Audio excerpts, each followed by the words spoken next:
Então, meus irmãos, é um prazer enorme compartilhar psicologia e Bíblia, falar sobre saúde mental, e é um grande presente de Deus, é um sonho que eu tenho de trabalhar com a igreja. Essa espiritualidade, como é abordado pela Organização Mundial de Saúde, só que nós temos a espiritualidade com referência em Cristo, não é isso? Como existem muitas religiões e nós somos ditos da religião cristã, né? Somos do cristianismo. Mas, inicialmente, faremos um trabalho assim, trazendo um histórico de como se coloca hoje, como se vê a espiritualidade e a saúde mental. Né? Se tem alguma abordagem sobre a espiritualidade dentro do tema da saúde mental. E aí, estudando, eu pude ver que a gente tem esse paradigma aí que eu falei da outra semana. Em cima está escrito aí, ó, biológico, psicológico, social. Em 1948, a Organização Mundial de Saúde deu esse paradigma de que saúde de forma geral, era um bem-estar físico, psíquico e social. Então, há uma necessidade de transcender. Isso é o que se fala dentro da Organização Mundial de Saúde. E eles abordam o espiritual, o religioso, né? Religioso e espiritual, como palavras sinônimas. Então, eu vou fazer aqui um histórico que é fora um pouco da Bíblia, mas que nós vamos abordar depois, no final, amarrando com a palavra. Mas eu gostaria de começar sempre, né? É melhor começar pelo que Deus fala sobre saúde. Esse texto de terceira carta de João, que ele deseja que todos tenham saúde, que a sua alma vá bem. Olha, amado, acima de tudo, faço votos por tua prosperidade e saúde, assim como é próspera a tua alma. Ele está falando para Gaio, né, dizendo que ele fazia voto que a alma, a emoção de Gaio fosse saudável. Então, há um projeto de Deus que nós tenhamos saúde, né? Saúde de forma integral. E a Organização Mundial de Saúde fala biopsicossocial e hoje espiritual, mas Deus já estava abordando isso na sua palavra há muito tempo. Provérbios capítulo 3, 1 e 8, Provérbios 3, verso 8, fala assim, ó, o 1 e o 8, filho meu, não te esqueças dos meus ensinos e o teu coração guarda os meus mandamentos. E o verso 8 vai dizer, será isto saúde para o teu corpo e refrigério para os teus ossos. Então, guardar o mandamento na mente é saúde para o corpo, né? Saúde de forma geral e refrigério para os ossos, ou seja, haverá uma integridade da saúde na sua vida. E no capítulo 4, verso 20 a 23, filho meu, atenta para as minhas, não os deixe apartar dos teus olhos, guarda-os no íntimo do teu coração, porque são vida para os quem acha e saúde para o seu corpo. Olha que coisa incrível. Sobretudo que se deve guardar, guarda o coração, porque dele procede as fontes da vida. Esse coração, o coração tem duas simbologias, né? Do espírito e o coração emocional. Mas onde reside o coração? Quando a gente pensa, não é nessa bomba que bombeia, né? Onde dá taquicardia.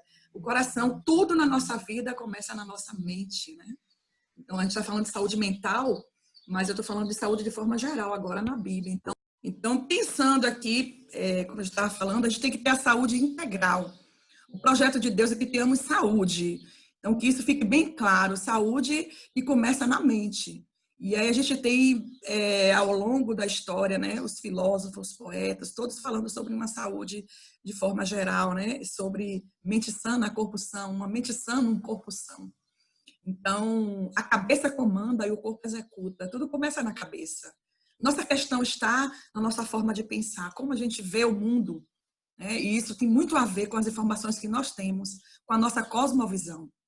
Então, esse texto é um texto incrível que a gente tem mostrando que é para a gente guardar o coração, guardar onde está o lugar mais sensível, onde discorre a nossa vida, onde flui, né, a informação para todo o nosso corpo, né? E a gente sabe que Provérbios 16, verso 24, fala assim, palavras agradáveis são como favos de mel, doces para a alma e medicina para o corpo. Olha que texto incrível. Onde estão as palavras agradáveis? As palavras agradáveis estão exatamente na nossa mente. Onde é que vem? Onde é que as palavras são formadas? Tudo começa na nossa mente, na informação que nós temos. E Jeremias 33, verso 6, Jeremias 33, verso 6, vai dizer algo interessante. Eis que eu lhe darei a ela saúde e cura, e os sararei, e lhes revelarei abundância de paz e segurança. Então, Deus se importa com a nossa saúde. Você que está na sua casa pode dizer agora, Deus se importa com a minha saúde. Minha saúde é algo importante, é um legado que eu tenho que ter. Meu ativo para viver no mundo é meu corpo. Se ele não estiver bem, nada vai bem. Eu não consigo orar, eu não consigo me comunicar, não consigo me relacionar. Então, é importante cultivar não só o biopsicossocial, mas o biopsicossocial espiritual. Tudo começou em 1948, como eu estou dizendo, depois houve uma mudança. Então, agora, baseado na palavra, a gente vai falar um pouquinho agora de como a história se colocou, o histórico disso, como foi que esse histórico apareceu, os dados históricos. Gente, antes, a ideia de saúde, ela não era discutida assim, né? A ciência, ela foi realmente fluindo depois do século XVIII, que foi o século das luzes, né? Mas até o século XV, quando chega no auge do século XV, século XVI, todas as coisas eram vistas a partir de uma visão teocêntrica, né? Onde tinha o homem, onde tinha Deus no centro. E tudo era visto só pelo olhar de Deus, o olhar religioso. Então, a ideia de que a religião e a ciência sempre estiverem em conflito, isso é uma realidade, porque quando começa, depois do século XVI, que começa o século XVII, entre o século XVIII, começa a se afastar um pouco dessa ideia religiosa e se colocar essa ideia de que a razão e a fé não se misturariam. Então, a religião colocava longe o que era psiquiátrico. Como as pessoas tinham problemas da mente, elas eram internadas, elas eram jogadas ou em mosteiros. E aí, na verdade, a gente sabe que os primeiros hospitais psiquiátricos, eles eram segregadores, eles guardavam aquela pessoa que estava inadequada, né? Que tinha um transtorno psiquiátrico ou um problema que diziam que era espiritual. Então, a história mostra essa discussão, né? Que a razão e a fé não deveriam se misturar. Então, a razão é ciência. Então, até século XV, XVI, onde tinha essa ideia de que tudo era espiritual, era um outro extremo. Aí, quando chega o século XVIII, vai para o outro extremo, que é agora, não se mistura. A fé e razão não se misturam. Então, foi a época do iluminismo, que é o século das luzes, onde se apareceu muitas descobertas, né? Freud desvalorizou o religioso e o espiritual.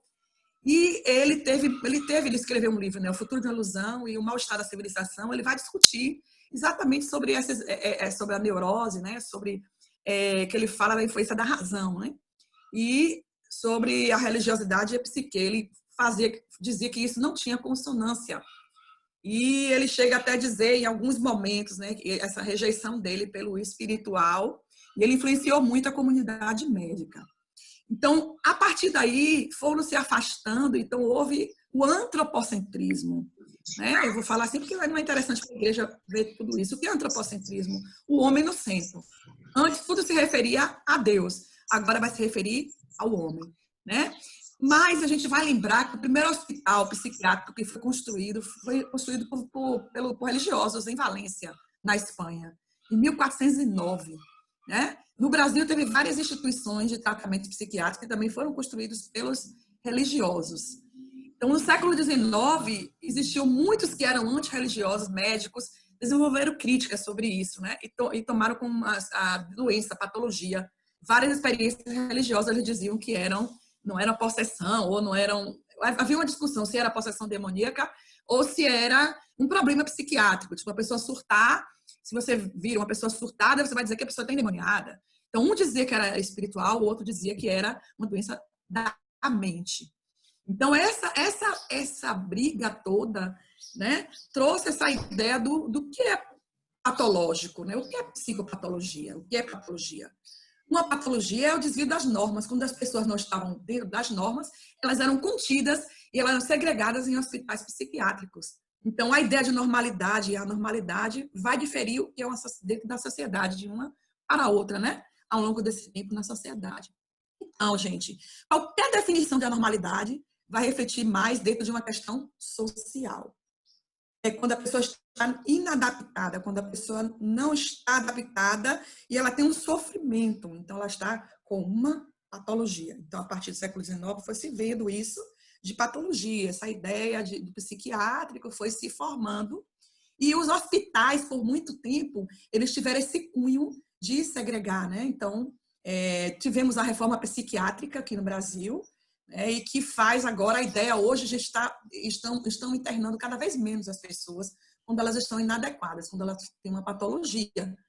Então, os hospitais, eles é só em caso extremo. Hoje a gente tem os CAPs, tem vários CAPs 1, 2 e 3, né? Tem CAPs para quem usa, por exemplo, o CAPs AD, para quem usa álcool e outras drogas, e tem transtornos relacionados a isso. Tem CAPs que atende só os transtornos mentais mesmo, e tem CAPs só de criança, tem CAPs de adolescente. Então, a gente tem hoje, a ideia do CAPs, o Centro de Apoio Psicossocial, é para deshospitalizar as pessoas. Então, as pessoas vão lá, entram no trabalho de grupo, tem atendimento psiquiátrico, atendimento psicológico, fazem trabalhos manuais, tem o acompanhamento de outros profissionais da assistente social, do psicólogo, né? Do terapeuta ocupacional. Então, já para poder aquele doente ou louco não ser hospitalizado, né? Não ser segregado, ser deixado fora da margem da sociedade, quando ele está inadequado. Então, dentro dessa ideia, a Organização Mundial de Saúde fala dessa ideia de bem-estar. O que eles querem hoje? Além de um conceito de saúde, eles têm também um conceito de bem-estar. E que eu desejo de melhorar esse bem-estar de 1 bilhão de moradores do planeta Terra. Hoje, nesse contexto hoje de pandemia, a gente está tendo uma discussão grande, né? A Organização Mundial de Saúde, sobre o que realmente deve ser a motivação. Então, saúde e bem-estar, a Organização Mundial de Saúde vai falar que saúde, a gente já falou aqui, né, muitas vezes, é um bem-estar físico, psíquico e social. Mas o que ele fala de bem-estar? E bem-estar é o que eu faço para ter saúde. Então, saúde seria o objetivo, estar pleno, e o bem-estar seria o processo que eu faço para ter saúde. Então, a National Wellness fala que bem-estar é um processo consciente e autodirigido. Então, eu tenho que ter consciência do que eu vou fazer com o meu corpo, o que é que eu vou comer, né? Eu tenho que ter consciência do que é que eu vou colocar na minha mente, que vai despertar sentimentos, que é que eu vou ver. Eu preciso ter consciência, eu preciso dirigir a minha vida de forma que eu alimente a minha mente com coisas boas, para que isso surja como uma saúde para mim. Então, eu preciso também estar frequentando um grupo que hoje eles colocaram o espiritual, o transcendental, o religioso, dentro desse quadro, né? De saúde e bem-estar. Então, para que eu tenha um potencial multidimensional, para que eu esteja bem, minhas dimensões da minha vida, tanto emocional quanto espiritual, todas as áreas elas devem estar bem desenvolvidas. Então, como a gente já falou aqui, né, desse paradigma biopsicossocial, não é só ausência de doença. Então, já viu o que é saúde, já viu saúde de forma geral. O que é saúde mental? Seria para a OMS, que não existe definição oficial, porque tem a ver com cultura também, né? O julgamento da cultura é algo muito ligado ao subjetivo, porque muitas coisas que acontecem em uma cultura pode ser para a gente loucura, né? E para uma outra não. Então, eles vão pegar de forma um paradigma mais amplo. Então, serve para discutir a qualidade de vida, na verdade. O que eles pensam em saúde, a qualidade de vida emocional, a resiliência. O que é resiliência? A capacidade que o sujeito tem de recompor-se, de reconstruir, de resistir aos embates, né? O que eles chamam de coping, né? Experiência de enfrentamento. Como a gente enfrenta as coisas? Como que você enfrenta as suas dificuldades? Tem gente que qualquer coisa já desabou, né? Ou fica lá, ou se deprime, se joga na cama. Dessa depressão pode vir um transtorno mais sério, dependendo do tempo que se expõe aquilo. Então, ele é um conceito de bem-estar mais geral, que é mais amplo do que a ausência de transtornos mentais. Então, saúde mental seria um estado de bem-estar, em que o indivíduo percebe suas próprias habilidades, né? Para lidar com o estresse, como eu já falei, como você lida com as coisas, e poder trabalhar, ser produtivo, ser adequado na sociedade, ser frutífero, e fazer uma contribuição para se engajar com a comunidade, né? Porque tem várias áreas do bem-estar. O bem-estar comunitário, o bem-estar profissional, que você gosta do que você faz, comunitário. Se você é uma pessoa engajada, se você se envolve com a comunidade, se você é o psicológico, como é que você lida com suas emoções. Tem muito a ver com esse social, se você tem uma boa rede de apoio, isso tudo tem a ver com bem-estar. São 5 elementos desse bem-estar. Então, a gente pensando assim, que 450 milhões, essa pesquisa foi antiga, eu procurei a mais recente, mas por questão de tempo, mas é seguro porque é da revista de psiquiatria, né? Associação Brasileira de Psiquiatria. 450 milhões de pessoas no mundo são afetadas por problemas mentais. E isso nesse ano de 2010, imagina 10 anos atrás. Você pode fazer aí uma noção de como não está hoje isso, né? De problemas neurológicos ou comportamentais a qualquer tempo, em qualquer contexto. Cerca de 873 mil pessoas morrem por suicídio a cada ano. Hoje, com certeza, está muito mais se a gente for olhar os dados, né? E no Brasil, 24 mortes por dia, 79% é de homens, 0,3% é de homens. Então, esses dados, eles mudaram, né?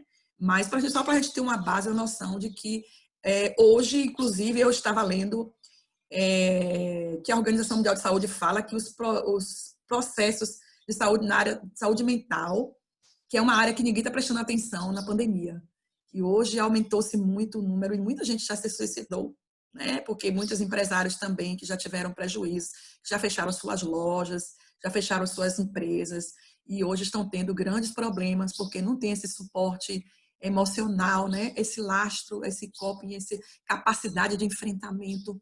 Então, eu quero parabenizar mesmo o pastor de vocês, irmãos, a pastor Tessa, porque é uma oportunidade que a gente tem de pensar na saúde que Deus deixou para a gente, né? Como a gente deve agir com o nosso corpo, com a nossa mente, com as nossas emoções, de forma que isso tenha um resultado bom para nós, né? Então, saúde mental seria estar bem consigo mesma e com os outros, aceitar as exigências da vida, saber lidar com as emoções boas e desagradáveis, mas que fazem parte da vida, assumir isso, reconhecer os limites e buscar ajuda quando necessário, né? Seria uma coisa super importante. Então, aqui, a ideia da normalidade seria como eu percebo de forma adequada a realidade. Se eu tenho capacidade de exercer controle voluntário, se eu sei me controlar, né? A Bíblia diz assim, o espírito do profeta está sujeito ao profeta, né? Imagine, se eu tenho realmente, se eu me sujeito a aquilo, aquela emoção, se eu consigo dominar aquilo, né? Ou não. Então, a normalidade também tem a ver com a autoestima, como eu me aceito, né? A capacidade de formar relacionamentos afetivos, a minha produtividade, como eu me relaciono com o outro. Então, se eu sou uma pessoa produtiva, se eu dou conta. Então, tem muito a ver com isso. Então, quais são os critérios para a gente falar de saúde mental? Primeiro, atitudes positivas em relação a si próprio. O que é que eu penso de mim? Como é que eu me vejo? O que é que eu acho de meu trabalho? Se eu desenvolvo, se meu crescimento, se eu me sinto autorrealizado, se eu me realizo. Se eu integro a minha resposta emocional, se eu sei integrar isso. Vocês estão vendo aí no meio vários círculos integrados, porque a ideia é essa. Se tudo isso está em mim, e se eu sei lidar com isso, se eu domino bem o ambiente, se eu tenho essa competência social de fazer novas amizades, de aprender a lidar com as contingências, ou se eu tenho um jeito esquizoide de ser, se eu me refiro ao outro, e quando o outro não me agrada, eu me afasto, eu só vejo problema na relação quando há uma coisa que eu não gosto. A percepção apurada da realidade, quando eu sei realmente ver o que é real e o que é fantasia da minha cabeça. E a autonomia e de autodeterminação. Então, esses critérios que falam se eu estou com boa saúde mental ou não. Então, partindo para essa ideia, o resumo de tudo aqui seria aí, vocês estão vendo aí embaixo, né, as referências, que ele define, em resumo, que seria um estado de bem-estar, em que a pessoa consegue enfrentar dificuldades normais da vida, está ciente de suas próprias habilidades, consegue trabalhar de forma produtiva e é capaz de contribuir para a comunidade. Então, esses 4 pontos, vocês estão vendo aí a ideia do cérebro fazendo aquele movimentozinho de ginástica, né? Mostrando que ele está bem. Então, a necessidade de a gente conversar e bater esse papo, e é super importante, e é algo que não é hoje só. Isso a gente precisa, aqui uma pincelada, uma ideia, porque precisa se discutir com calma todo esse processo. Como a gente tem pouco tempo, o tempo é limitado, a gente precisa tomar cuidado com essa ideia aí para não ficar vaga, mas também não dá para falar os detalhes. Então, a saúde emocional que está dentro da saúde mental seria esse estado completo. Vocês estão vendo uma ideia do cérebro com o coração, né? está as funções físicas, mentais, emocionais, e tem um equilíbrio entre essas funções. E seria esse aqui que eu já falei, mas eu queria destacar na saúde espiritual, a gente falou de saúde mental, o que seria saúde espiritual agora? Esse ponto que eu coloquei sobre o CID-10. No CID-10, que é o Código Internacional de Doenças, 1998, vocês viram que em 1948 eles fizeram do que era saúde biopsicossocial. Né? Em 1998, eles colocaram o espiritual também. Bem-estar não só físico, psíquico, social, mas bem-estar físico, psíquico, social e espiritual. Então, ele vai falar que a doença da alma já é reconhecida pela medicina. Então, no caso, a Organização Mundial de Saúde se alia, no caso, o CID-10, que é o Código Internacional de Doenças, que vai dizer, nesse F43.44.3, que é o estado de transe. Quando a pessoa está com algum transtorno inadequado ali, no contexto, ele vai dizer que é transe e possessão. E é uma coisa transitória da identidade, para manter a consciência no meio ambiente. Então, eles já vão dizer que ele não era só a incorporação de espíritos, ou que é uma coisa patológica. Então, o CID também já está explicando quando a pessoa, por exemplo, surta, né? Então, a saúde explicando também, não só como possessão, mas pode ser uma coisa ou outra, de uma visão mais ampla. Porque dentro do contexto da religião, as pessoas não vão tratar aquilo como uma doença mental. Ou expulsa o demônio, ou diz que está em trânsito, está recebendo um espírito, a depender da crença da pessoa, a visão não vai ser patológica. Então, o CID tenta entender esse viés a partir da ideia da espiritualidade. Então, saúde espiritual busca o propósito da vida e da existência humana. Uma harmonia entre sentimentos e emoções e viver coerente com suas crenças. Isso tem a ver com esse bem-estar espiritual. Então, eu vou pular aqui, porque esse aqui é conceito, eu coloquei mais se a gente tivesse um tempo, mas a gente sabe que o tempo é curto, mas é algo interessante ele dizer que a psicologia tem focado o estudo da espiritualidade e religiosidade na relação com a saúde mental. Né? Então, é uma história importante a gente pensar que esse agora não mais biopsicossocial, mas biopsicossocial espiritual. Então, lá embaixo, no último ponto, estão vendo a qualidade de vida segundo a perspectiva de Minayo, Hans e Buss, abre espaço para se pensar também sobre o papel da espiritualidade na saúde mental. Então, qual é o papel? Porque a ideia que o pastor pediu foi a relação entre saúde mental, né, e espiritualidade. Então, essa é a ideia. Como a gente já colocou, que falou em 1988, que isso já está repetido. Então, para entender o termo espiritualidade, é necessário distinguir de religião. Então, o conceito de religião, que a gente precisa entender, qual que eles estão dizendo, se refere ao aspecto institucional. Então, qual é a sua religião? Eu sou cristã, mas você congrega onde? As pessoas não falam congrega. Qual é a sua religião? A minha religião é batista, ou minha religião é assembleia, ou minha religião é católica. Então, assim, isso é institucional e doutrinária, doutrina. Tem a ver com doutrina. E determinada forma de vivência religiosa. Agora, quando se trata daquilo que é espiritual, eles vão falar que é algo mais transcendente, mais ligado à crença e à fé e a valor. E que tem a ver com salvação, tem a ver com princípios. Então, por que eu devo cuidar da minha saúde mental? Vocês estão vendo uma imagem aí de uma mulher com várias mãos, né? Um está olhando o joelho, o outro está marcando a parte, né? Toda dela do estômago, da caixa torácica, outro está medindo a pressão. Então, assim, porque a medicina ela era totalmente voltada só para o corpo, não pensava ligada à parte mental, à saúde mental de fato. E hoje eu tenho que pensar que cada lugar desse, onde está sendo tocado no corpo, ele começa o problema na mente. Então, quando eu tenho uma emoção muito forte, meu coração dispara. Eu libero a adrenalina. Eu descarrego isso em algum órgão meu. Então, se eu tenho um grande choque, eu vou ter um impulso, eu vou ter uma descarga em algum órgão. Então, existe a medicina psicossomática que vai falar muito isso, né? Soma, do corpo, do grego, né? E psique, da psique. Então, quando a psique soma, a psique se junta com o corpo e joga, né, aquela emoção, aquela angústia. Quando eu tomo um susto, o que é que acontece? Às vezes dói muito aqui essa região nossa chamada de plexo. Onde tudo que a gente tem que sobe do pé, aí sobe para fazer a reação química e devolver a emoção. Então, significa que esse lugar às vezes fica duro, acho que alguém sabe disso, né?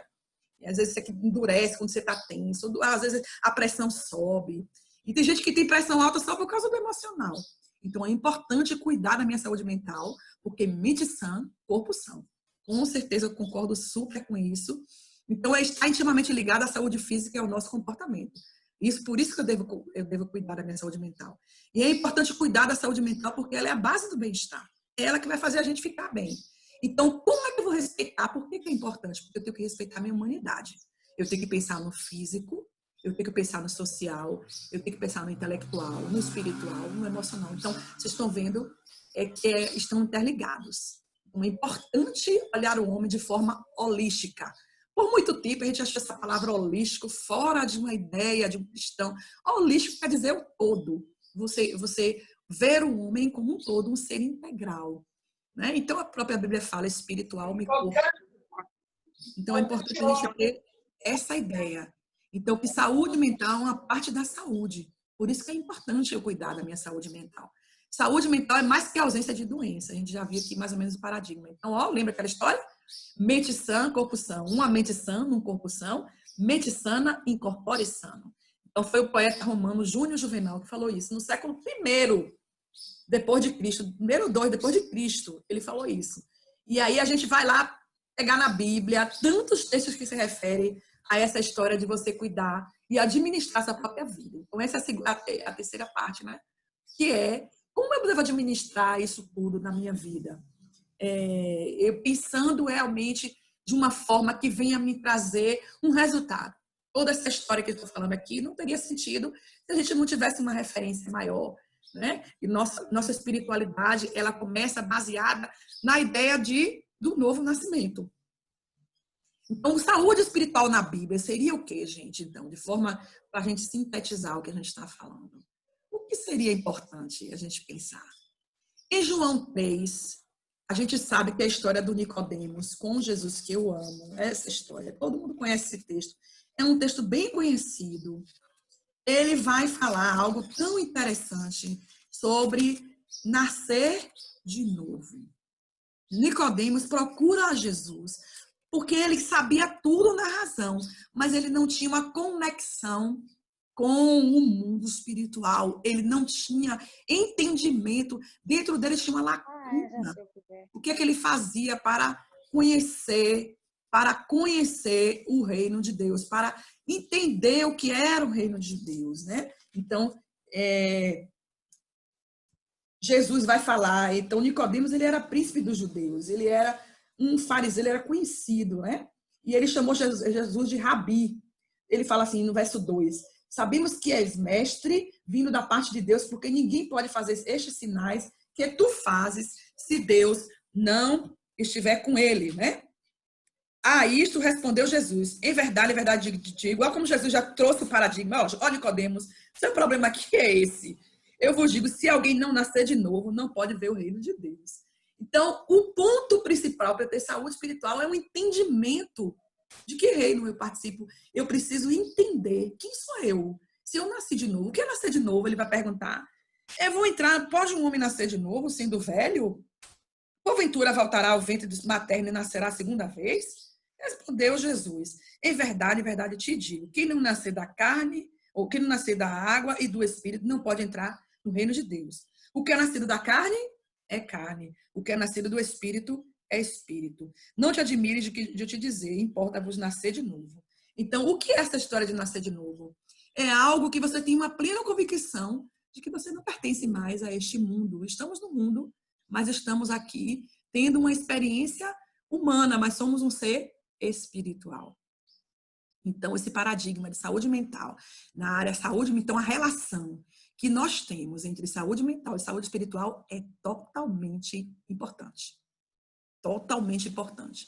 A mente, a minha cosmovisão, o que eu tenho na mente, vai influenciar toda a minha vida e todas as áreas. Então, tudo começa no espírito. No novo nascimento, eu evidencio a minha saúde espiritual. Eu preciso cultivar a vida espiritual, a vida com Deus. Em João 1,12, ele vai dizer: veio para o que era seu, e os seus não o receberam.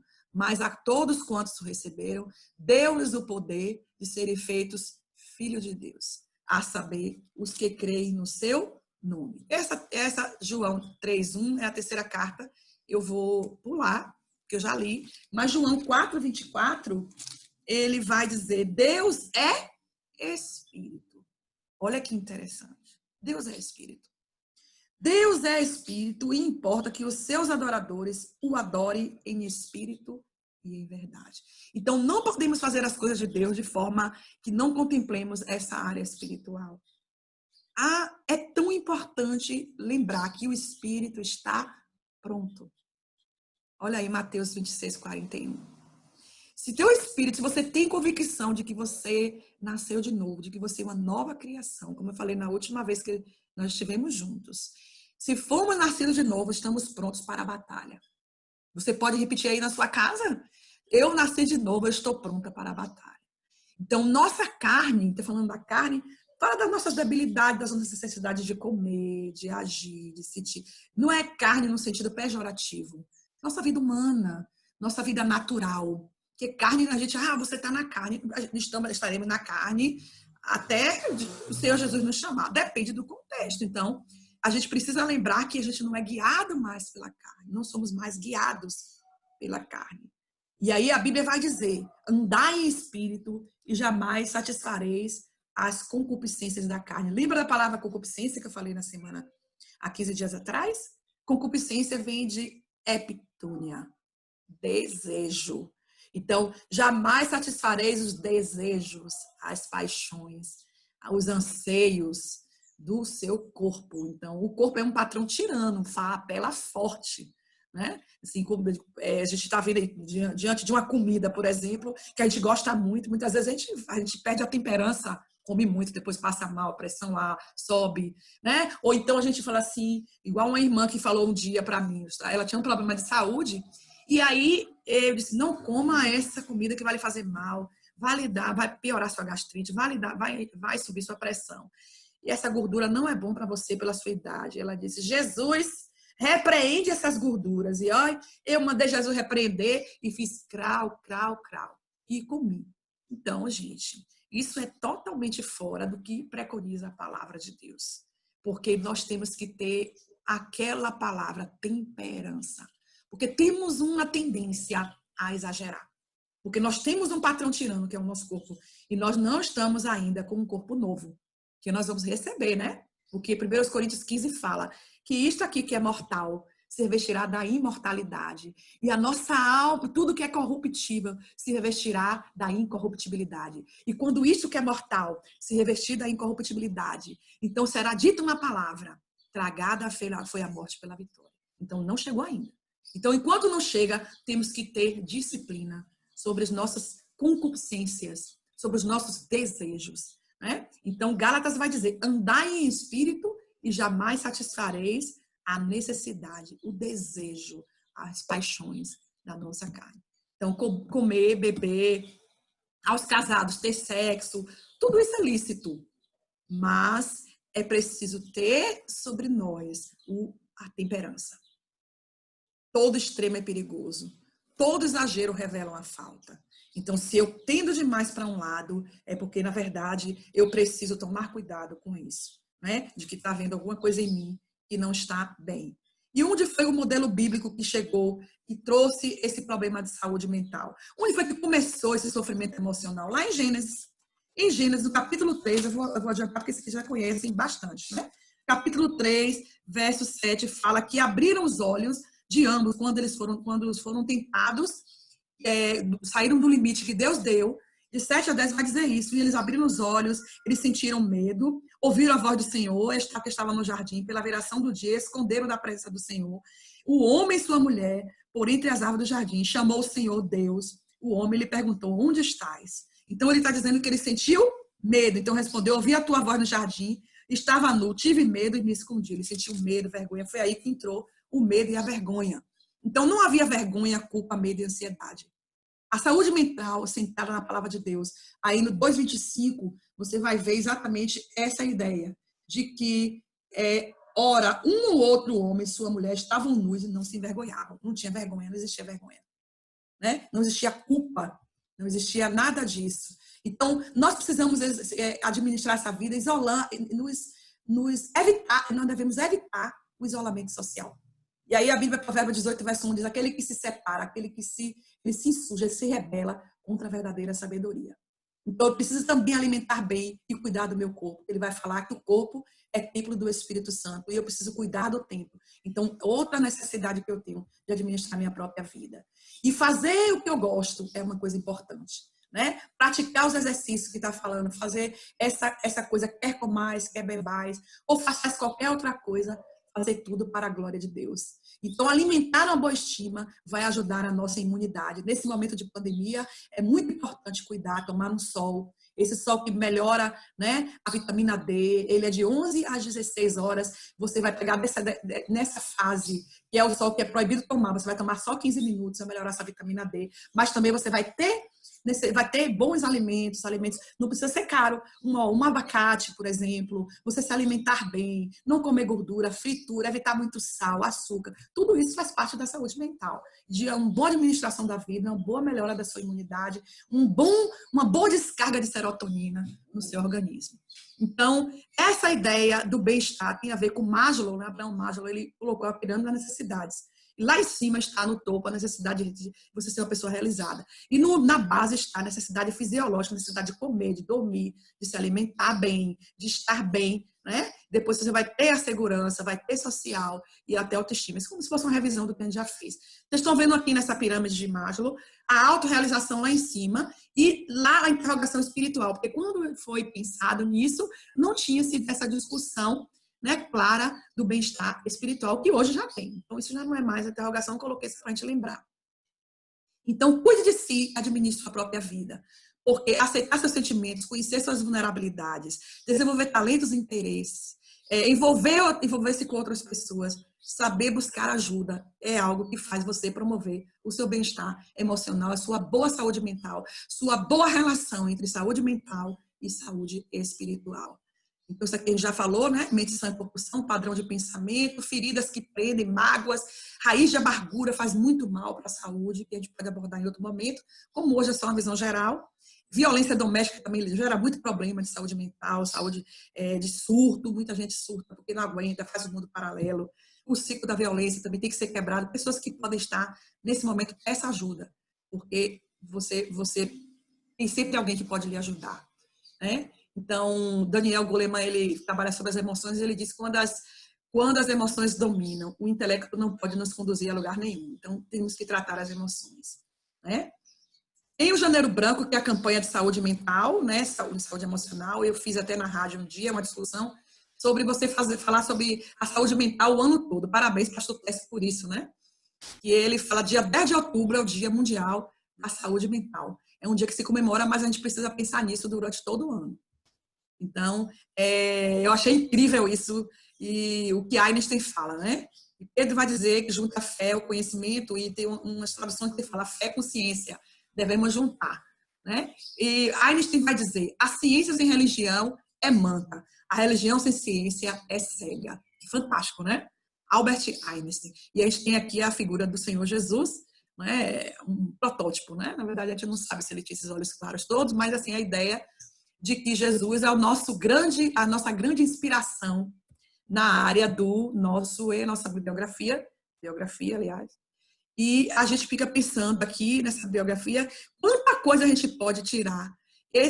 O mais importante é você pensar nesse texto aí de psicopatologia e saúde, quem gosta de estudar, ele fala muito sobre religião, psicopatologia e saúde.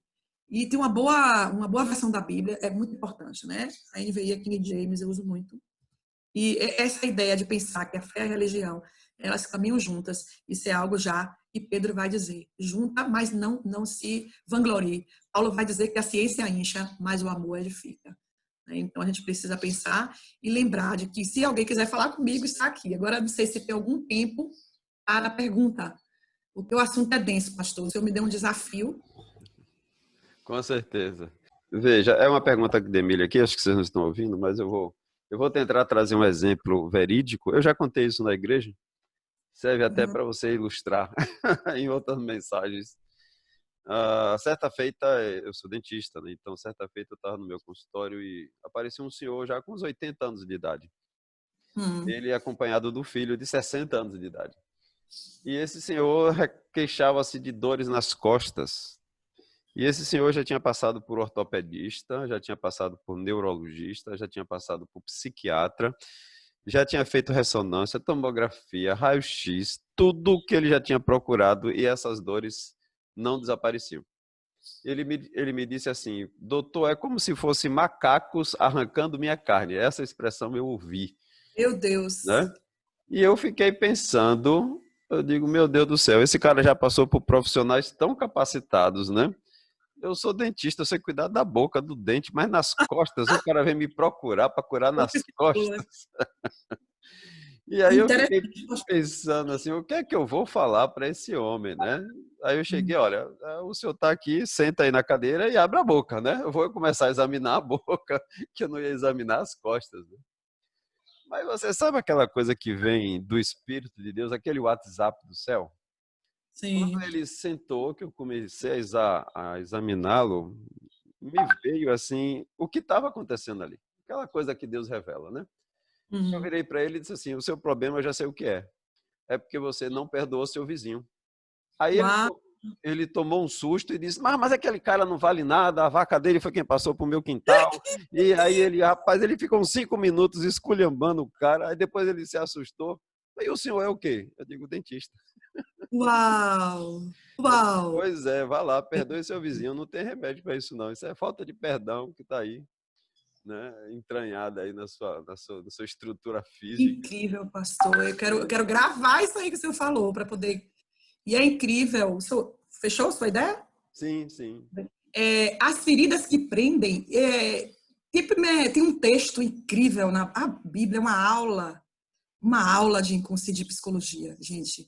Tem um texto em Hebreus 12, verso 15, se eu não me engano. Tendo cuidado que ninguém se prive da graça de Deus e brotando uma raiz de amargura que brotando vos perturbe e por ela muitos sejam contaminados. Então, onde é que começa? Na ferida que prende. Então, a ferida é quando alguém faz alguma coisa que você não gostou, então vem uma mágoa. A mágoa, ela é ressentida, né? Você vai sentir, dorme, mas por que fulano me fez aquilo? Por que fulano me fez aquilo? Aquela ferida vai sendo ressentida, que a gente chama de ressentimento. Sentir de novo. Então, eu vou sentindo, aquela ferida vai prendendo. A mágoa vem o ressentimento. O ressentimento vem aquele ódio. O ódio vem relacionamento quebrado, por causa que ali vai esse ódio, esse relacionamento quebrado vai gerar uma raiz de amargura. E aí, quando ela brota, então você vê uma pessoa quando ela é amarga, ela reclama de tudo, né, pastor? Aí você fala, poxa, mas fulano, não, assim, aquela história do ó céu, ó noite, ó dia, ó lua, ó estrela. Eu não estou aqui criticando quem é ferido, ok? Mas assim, é importante pensar nessa coisa que não desata emocionalmente, que fica, as feridas prendem. Uma pessoa ferida jamais cresce emocionalmente. Tem uma música secular que fala assim: quando fui ferido, vi tudo mudar das verdades que eu sabia. Isso é o desabafo da mente de um poeta. Só sobraram restos que eu não esqueci, toda aquela paz que eu tinha. Olha que coisa. Não sei se você conhece, pastor. Você pode estar dizendo, olha, a irmã está cantando a música do mundo, mas é exatamente isso.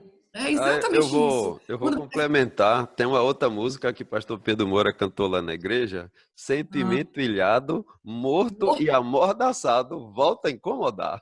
E eu tenho um paciente que está usando esse termo, tem 3 sessões. Ô, Mariana, não sei porquê. Sentimento ilhado, pastor, essa foi incrível.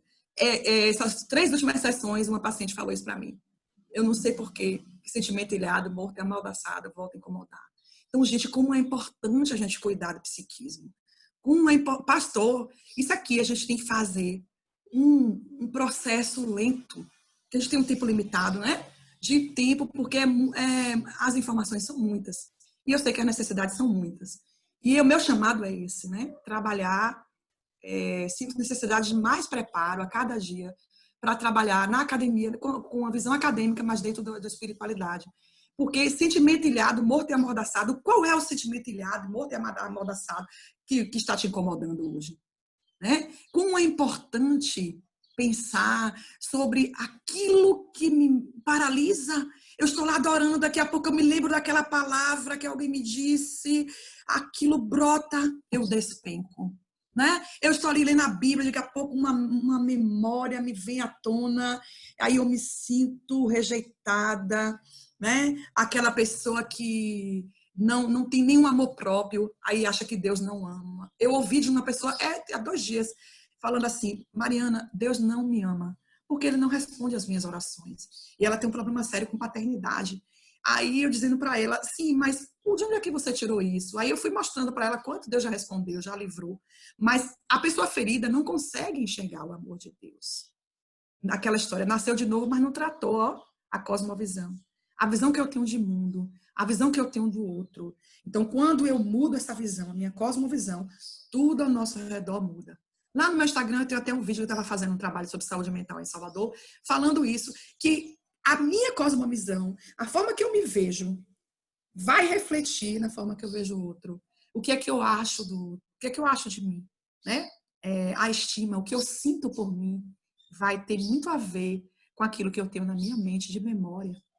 Então, gente, as feridas prendem, a ferida machuca, né? Diz que Deus fez a ferida ligará, depois de 2 dias nos levantará e veremos diante dele. Então, Deus quer nos curar das nossas mazelas. Então, não tenha vergonha, procure ajuda terapêutica. Vocês têm aí um pastor maravilhoso. Se morasse perto, meu pastor que não ouça, né, pastor Técio? Mas, assim, é um privilégio que vocês têm. Um pastor que dá valor ao psiquismo, que quer cuidar disso, para que seu louvor seja um louvor não teatral, mas seja algo da sua alma. Olha, Davi não escondia nada naquele dia. O senhor, pastor Técio, fez uma pergunta se era natural, apesar de toda aquela visão, né, de assumir a vida de Cristo, se era natural um cristão ter esses momentos de tristeza muito, muito grande, se poderia um cristão sofrer, né? Claro, Davi, se você pegar os salmos, você vai ver cada coisa. Gente, quando eu falo de depressão, eu falo sobre Jeremias. No capítulo 20, acho que é o verso 5, se eu não me engano. Ele fala assim, ó, maldito foi o homem que deu a notícia à minha mãe. Nasceu um homem. Por que não me matou no ventre da minha mãe? Por que a sepultura da minha mãe, ou por que o ventre da minha mãe não foi a minha sepultura? Olha o nível de ferida que Jeremias tinha. Jeremias disse, eu sou uma criança.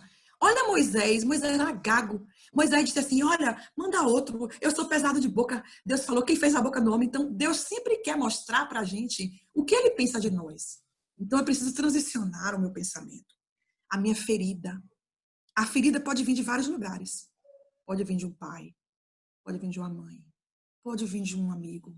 Então, quanto mais próximo da gente, quanto mais conectado, maior será a dor e maior será a ferida, né? Então, é importante lembrar, pessoas que estão mesmo nesses padrões de pensamento, de dores, de que ninguém me ama. Tem uma outra música, olha, ninguém me ama, o coitado, a síndrome do coitado. Não estou criticando quem se sente assim, tá? Mas é para você pensar. Ninguém me ama, ninguém me quer, ninguém me chama de meu amor. A vida passa e eu sem ninguém, ninguém me abraça, não me quer bem. Olha que coisa incrível. Eu me lembrei muito dessa música. Meu pai cantava muito essa música. E meu pai foi para Jesus, ele já partiu, né? Tem 4 anos, mas ele foi cristão e ele tinha uma visão. Eu dizia, meu pai, por que você canta isso, né? Depois que eu conheci a Cristo, tudo mudou, né? De fato, ele me chamou para trabalhar com a cabeça, né? Trabalhar com a mente. E isso é um privilégio que ele me deu. Então, eu pensando nessa música, eu pensei que muita gente que se sente coitado, pensa nisso. Ninguém me ama, ninguém me quer. Eu sou um miserável mesmo. Um dia eu estava orando com um irmão e ele falou assim, Senhor, tu sabes que eu sou como aquela lama podre. Eu disse, Jesus, eu não vou dizer isso para o Senhor, não. Porque o Senhor não vai morar numa lama podre. Nós somos a imagem de Deus. Lembra que a gente falou em Gênesis 1:26? Passamos em homem a nossa imagem. Nós somos a projeção de Deus. Nós somos uma projeção da glória de Deus. A Bíblia diz no Salmo 8 que ele nos coroou de glória e de honra. E nos deu domínio sobre os peixes do mar, sobre as aves do céu, sobre os répteis. Ele fez a gente dominar. Mas o que que faz? O que que acontece? A vergonha, a culpa, o medo que se instalou. depois que a gente perdeu a conexão com o espiritual, com ele, isso veio se instalar em nossa mente. Precisa haver agora uma renovação do nosso entendimento. Para que a gente explique qual seja a boa. Diga, pastor. Tira aí o slide para ficar a sua foto cheia, porque tem algumas pessoas aqui querendo perguntar.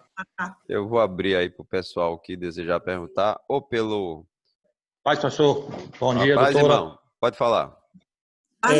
Eu queria saber da doutora, em relação aos sanatórios fechados agora, né? Hoje só trabalha só com CAPS. E nós temos uma cunhada que é depressiva, enquanto a gente não tem mais sanatório. Hoje em dia agora é tudo pelo CAPS. E eu queria saber a opinião da doutora, que acha que é melhor, não sei, como psicóloga, o que a senhora acha? E essa questão dessa pandemia aí também, as pessoas estão... Muita gente está ficando depressiva em casa por falta de isolamento social. Ok, doutora? Muito boa essa palestra. Entendi. Bom dia, um prazer conhecê-la. Muito obrigada. Muito obrigada. Um prazer, meu irmão. Muito obrigada pela sua participação, pela sua pergunta. Pensamos que em alguns casos, meu pensamento, digo eu, não é que está sendo proibida a internação, não. Existem muitos hospitais que ainda assim, em Feira mesmo tem um hospital muito bom, que interna. Tem alguns sanatórios, não é, a gente nem fala muito essa palavra mais sanatório, mas hospital psiquiátrico, né? Que interna pessoas. Existem casos que realmente precisa se internar, porque às vezes a pessoa tem uma ideação suicida muito forte e daí ela vai precisar de um apoio multidisciplinar, ambulatorial, que o consultório não dá conta. Então, o consultório, em muitos casos, o consultório não são indicados. Então, eu apoio que tenha ainda, assim, um lugar, sim, de internação. E tem casos que precisam de um acompanhamento mais pela questão do ambulatório, não a internação para o resto da vida, como ela segregava o louco. Então, esse é um ponto. Outro ponto da sua pergunta que tem a ver com esse isolamento que a gente está vivendo.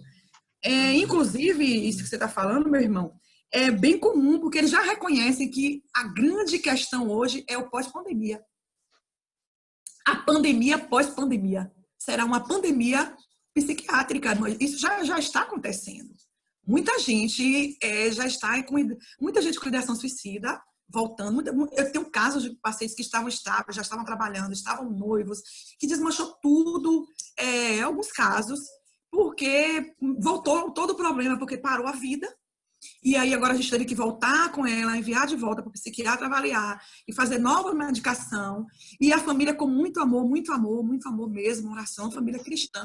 Essa família deu suporte a essa moça e graças a Deus, olha, agora o quadro está estável, mas estamos fazendo 2 sessões por semana, porque a necessidade dela de acompanhamento é intensa. Então, se ela estivesse no ambulatório, questionamos até, ela até pediu me interna, ela pediu para se internar.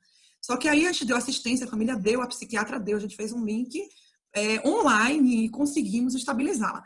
Na maioria dos quadros, a gente pode fazer isso. Agora na pandemia, porque hoje realmente tem uma situação muito difícil, né? A gente não sabe, meu irmão, e a gente não sabe onde que isso vai dar.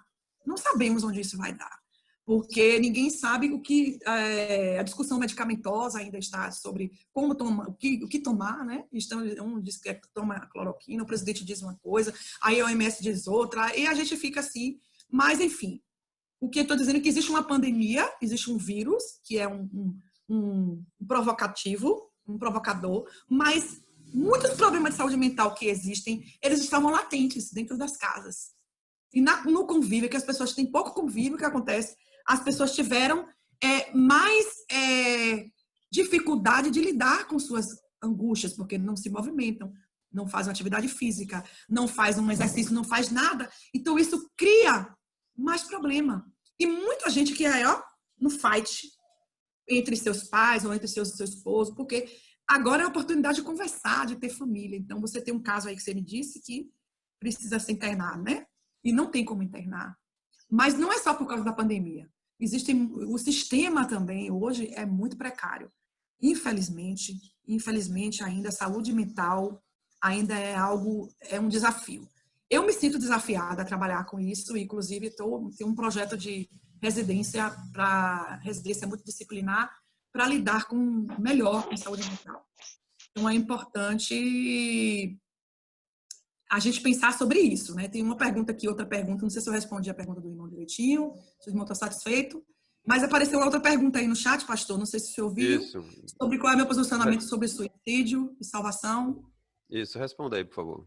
Sim, então, a gente sabe que nós não temos autoridade pela palavra de Deus. A Bíblia não fala os suicidas. Não tem essa palavra suicida. Não tem na Bíblia. Os suicidas, não tem assim. Tem que Judas se suicidou, e que tem o exemplo de Judas, né? Que Judas se suicidou e ele se perdeu. É isso que a Bíblia fala.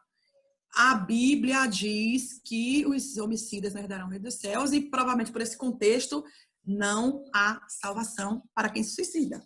Isso que a gente pensa. Porque agora, quando a gente pensa na área de saúde, a gente tem que avaliar, muitas vezes, que a pessoa que quer morrer, eu estou falando agora como psicóloga, pensando na questão científica, né? A pessoa que quer morrer, ela não quer morrer de fato. Eu sempre digo para a pessoa que tem ideação suicida, você quer isso mesmo para sua vida? Aí, na elaboração, a pessoa acaba dizendo, não, é porque dói muito, é muita angústia. É muita angústia. Quem tem sabe que é uma doença. É uma doença. Não é um demônio que se apodera da pessoa, não. Minha visão é uma doença. Né? A pessoa que tem um transtorno psiquiátrico, por exemplo, que tem uma ideação suicida constante. Qual a diferença entre homicida e suicídio? Homicida é aquelas pessoas que matam, né? Que matam outro. E o suicida mata a si mesmo. Tem aqui a pergunta para complementar aqui. Então, a pessoa o homicida é aquela pessoa que mata e não sente... O perverso, por exemplo, pela linha da psicanálise, né?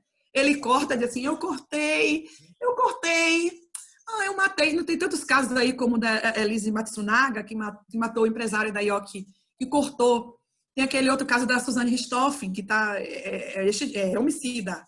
Ela foi parricida, na verdade, né? Porque ela matou pai e mãe, matricida e parricida.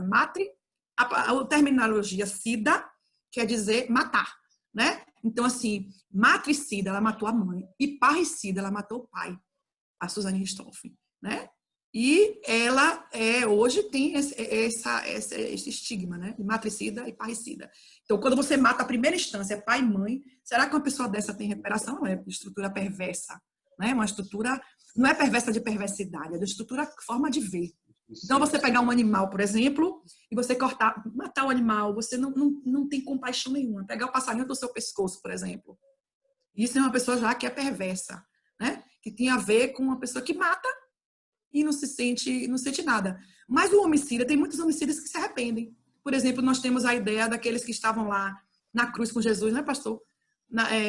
Os dois ladrões, um arrependeu-se e o outro não arrependeu-se.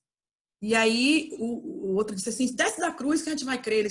Você não está vendo que ele não fez nada?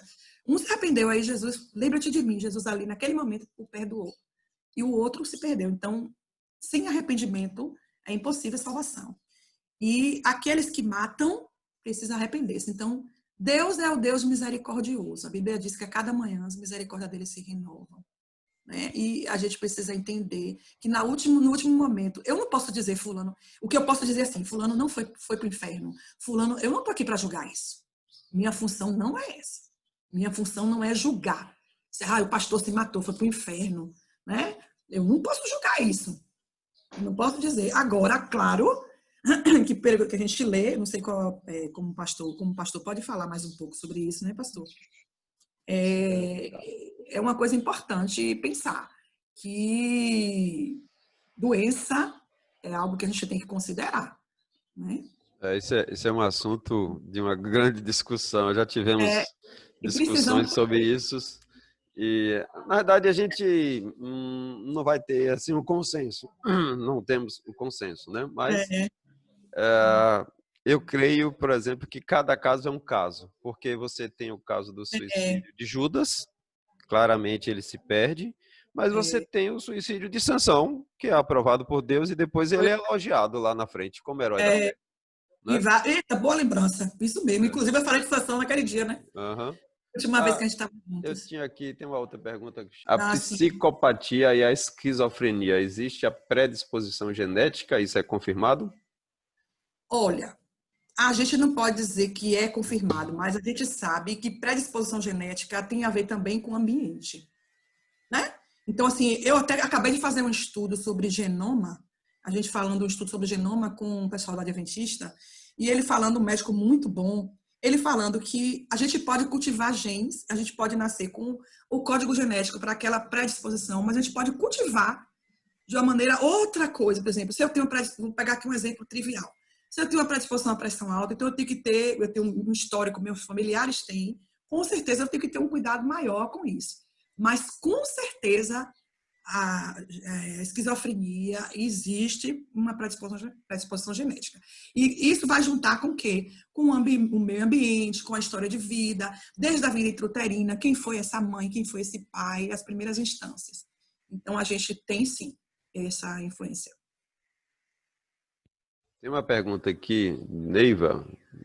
Dê aí, pastor, por favor, para mim, não estou vendo. Como comentaram aqui, a questão do reconhecimento da pessoa que precisa de ajuda. Uhum. E no âmbito espiritual, quando dizem que depressão e ansiedade é falta de Deus.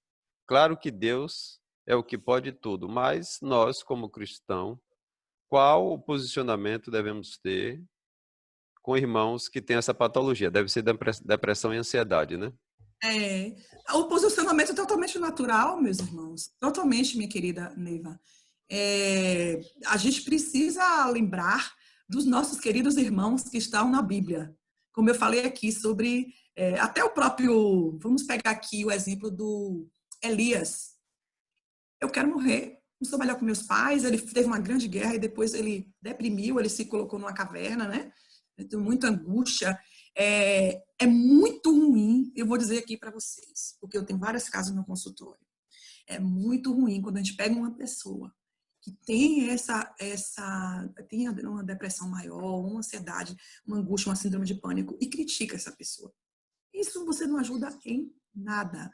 Então, qual é a nossa posição? Devemos ter misericórdia, chamar o irmão para conversar. Ô, irmão, não faça assim, não fale assim. Porque, na verdade, mostrar na palavra, olha, nós somos um ser humano. Trazer esse conselho, procure se informar melhor para você dizer que a pessoa não tem fé. Porque isso é a pior... Nunca diga para um depressivo, eu sempre, inclusive, em minhas palestras, eu digo, nunca diga a um depressivo, nunca diga assim, você não tem fé, não? Nunca diga isso, gente. Porque isso é a pior coisa, a pior angústia para uma pessoa. É devastador por uma pessoa ouvir isso do outro irmão. Eu ouvi de uma outra, porque eu atendo muitos cristãos, né? De um outro lugar, falando assim, ô Mariana, eu queria não mais ir para a igreja, porque, e ao mesmo tempo eu gosto da igreja. Eu não queria ir porque os irmãos vão me criticar por eu estar me sentindo assim como eu estou me sentindo. E o meu pastor disse que que não queria mais ouvir essa conversa na minha boca. Eu digo, não, você tem seu espaço terapêutico aqui, fale comigo. Eu disse para ela, Deus lhe entende. Deus entende você. A Bíblia diz, antes que haja em mim palavras, o Senhor já conhece, né? E a cada manhã, olha bem, a base do trono de Deus é a justiça, a misericórdia e a fé. Por que eu criticaria uma pessoa que está doente? Então, minha posição é falar que isso não tem consonância com a palavra de Deus. Esse posicionamento não tem consonância com a palavra de Deus. Não tem consonância com o coração de Deus. Isso é você colocar um rótulo na pessoa e você... Eu estava num congresso de mulheres ministrando, fizeram uma mesa redonda e aí me pediram para falar exatamente mais ou menos nessa linha de pergunta aí. Não fizeram essa pergunta, mas eu falando, discorrendo sobre a depressão e tal. Aí passou, aí foi muitas perguntas em cima disso. Quando terminou, hoje a menina é minha paciente. Ela me falou no consultório que eu salvei ela de não ir mais, de deixar de ir para a igreja. Eu falei, foi mesmo. Eu fiquei tão impactada. Por quê? Não, porque graças a Deus você disse para todo mundo ouvir na minha igreja que não era que eu não tinha fé. Porque eu não falei porque ela não tinha fé. Eu falei que quem pensa assim, não diga que é falta de fé, está errado. Está fora. O que dizer? O que dizer? Eu sei o que não diga. Não rotule a pessoa. Não critique. Não critique. A crítica, ninguém cresce embaixo de crítica. É engraçado, tem uma música na nossa igreja que fala assim, nós, músicas evangélicas, que fala assim, eu não preciso ser reconhecido por ninguém. A minha glória é fazer com que conheça a ti. Eu não canto essa música assim. Eu digo, eu preciso ser reconhecida por alguém. Porque exatamente nesse contexto que João Batista vai falar, depois ele manda saber se era Jesus ou não. É nesse contexto que o Pai Celestial fala, este é o quê? Meu filho amado. Há um reconhecimento, há uma validação. A gente precisa ter uma palavra de validação do outro. Se você não tem algo a dizer de bom, então é uma coisa, uma resposta. Não diga nada. Porque você pode matar aquela pessoa com uma palavra, uma postura, uma palavra. Você pode trazer aquela pessoa para um grande prejuízo na sua própria vida. Então, é importante lembrar que nós precisamos de reconhecimento, sim.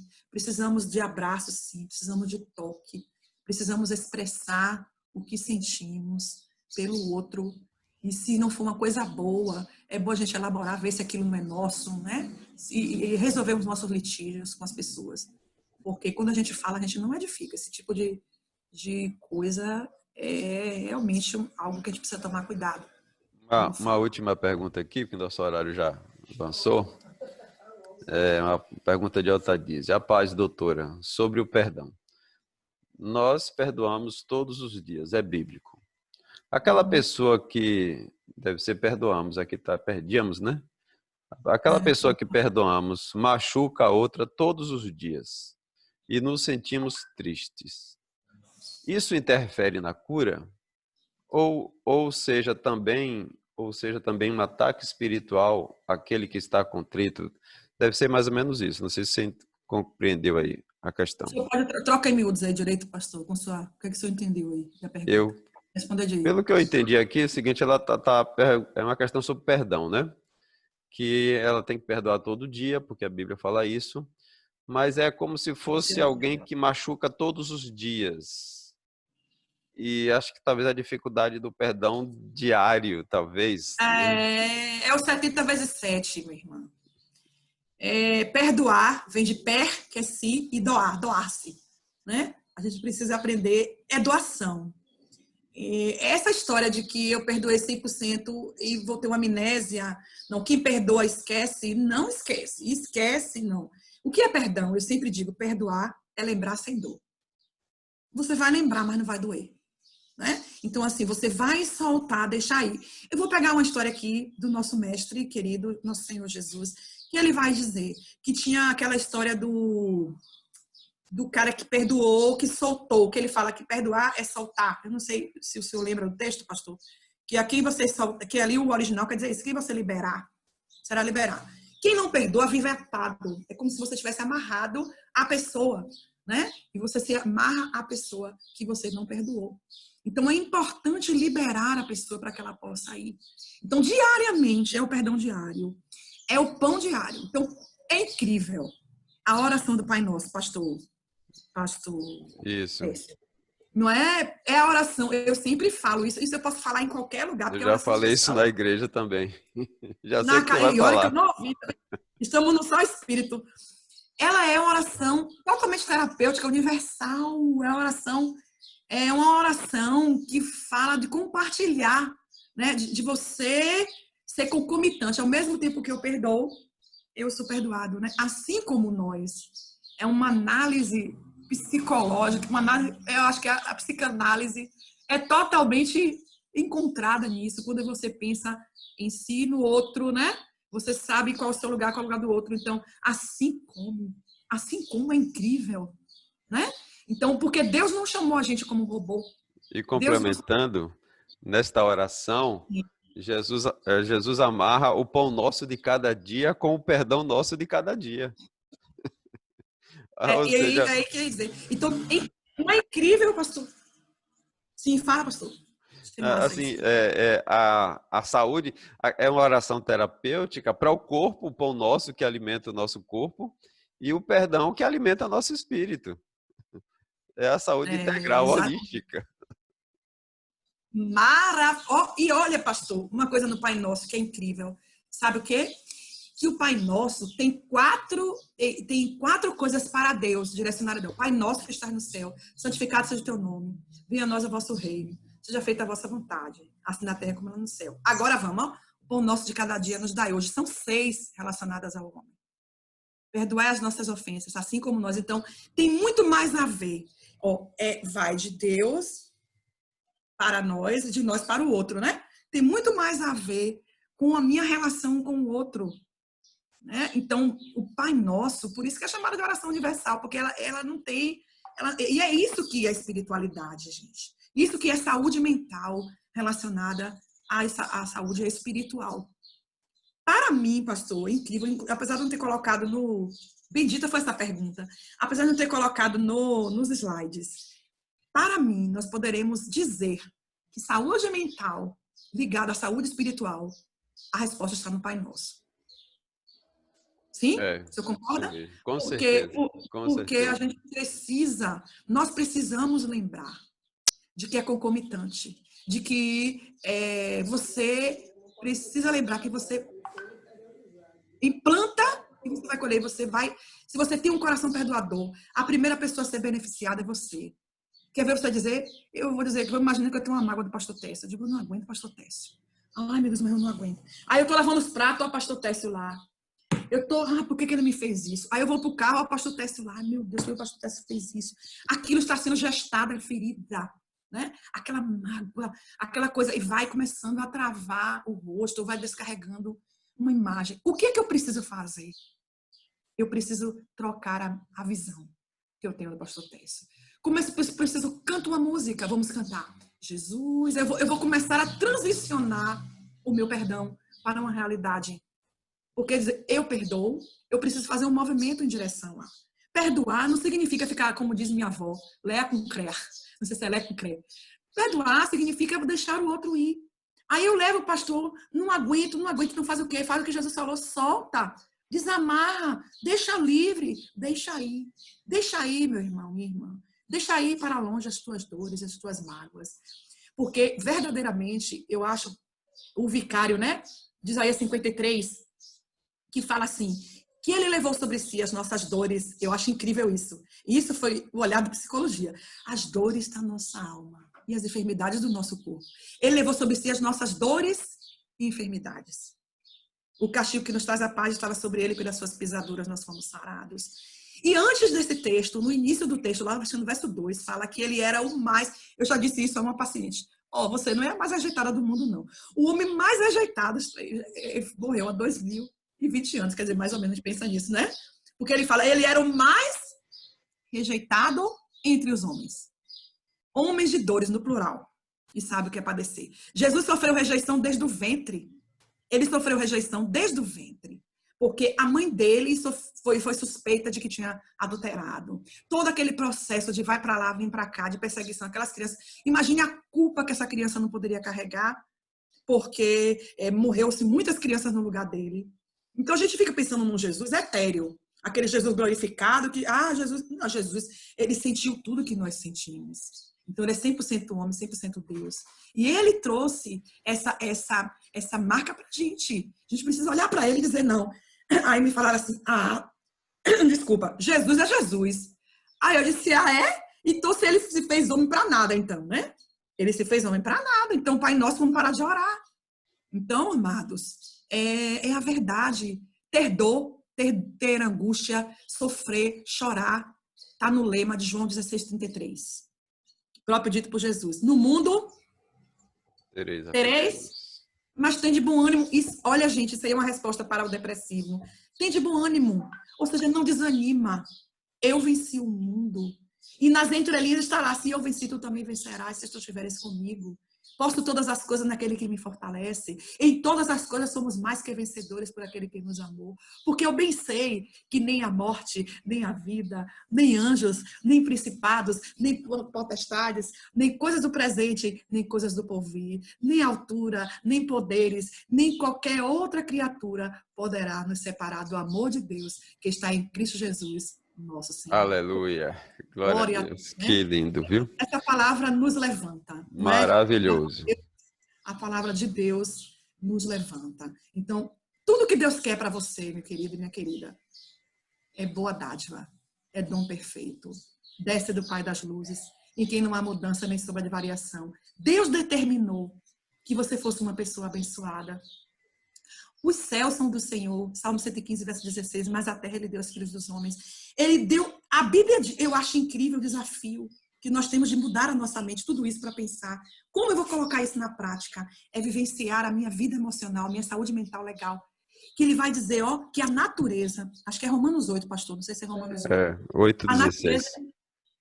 Exatamente, que os filhos de Deus, o 16 é que fala que os filhos de Deus serão guiados pelo Espírito de Deus, né? E que o que vai falar também, que a natureza está gemendo Isso. com dores de parto, esperando o quê?